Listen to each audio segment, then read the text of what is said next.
grabbing my Oculus to go solo and stealthy.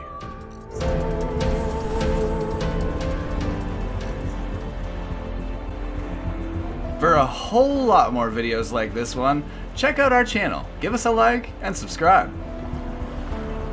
This week I had the pleasure of grabbing my Oculus and jumping into Phantom Covert Ops. This is a stealth game that is set in a kayak. It was one of the actually most unique experiences I've had in VR, and the fact that I had to sit down when I was playing. Normally I would play a lot of games standing up in the world of VR, but because you're in a kayak, the entire game you sit in a chair in front of your VR setup, and that's how you kind of get this sensation of I actually felt grounded in VR being in a kayak. It was so cool to look down and go, there's the whole kayak.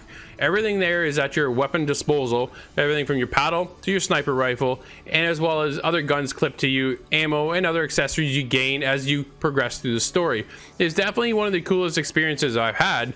Now the whole premise is based on the fact that the Titan is an actual virus that someone as a doctor is developing, and you are set to go and find out what's going on. It's been one of your past handlers has gone and bombed this area and the doctor inventor behind this, and it's now turned out that maybe he's not so gone after all, and now you're set out to quest to go and find out where this is being held, where it's being created, and that's how your story progresses. The overall campaign isn't exactly all that long, so it's one of those experiences that are going to get you in but also get you out.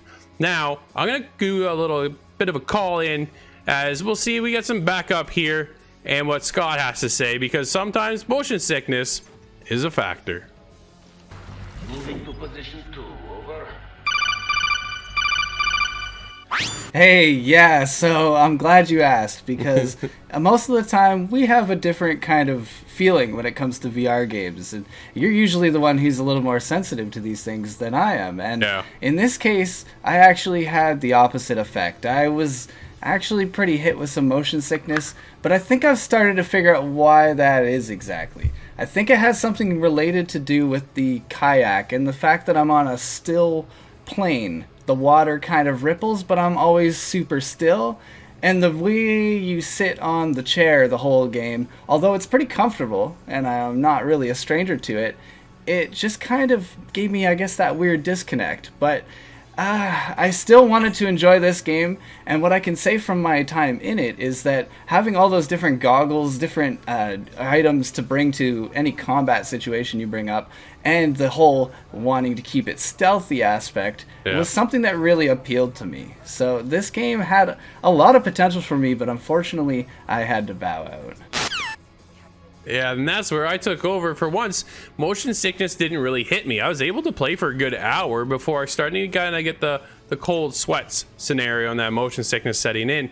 And the biggest shine of the game is the fact that it is stealthy. Basically one of mine, as well as Scott's, favorite genres. So the opportunity to jump in the world of VR and have a stealth is very unique as you sit in a kayak, and I wasn't quite sure how they're going to handle this, but with so many avenues to traverse and kind of paddle your way through, and as well as tall weeds, it's like hiding in the shadows, I guess you could say. However, I did find that some of the AI weren't as bright as you kind of would hope, because if you were able to paddle up to them, they still wouldn't see you anyway. So whether I was in the weeds or not, I was only picked off by the shine of their flashlight or the boats going out with their flashlights. So the stealth aspect didn't really hit too hard when you're paddling underneath the guy and looking up to see him look right back at you and not get caught. They haven't seen me. Hold fire. Let them pass. Overall, my time with Phantom Covert Ops has been a stealthy one. I had a great time going in there, hacking certain things, and being as stealthy as possible, and as well as having a highlight of shooting weapons, getting into some challenges, and picking off people with a sniper rifle. Sniper rifle is always a good time in VR. Looking down the sights and all stuff is a great time, but hiding in the shadows sometimes doesn't really benefit the game, as the AI just isn't smart enough once in a while. So I want to see where they're going to take this moving forward. Hopefully we got a Phantom Covert Ops 2, but overall my time with the game is there with a 9. Unique VR action that won't disappoint. Kayak gameplay with a compelling story to keep you going. electrics around here. Hold your fire. They haven't seen you.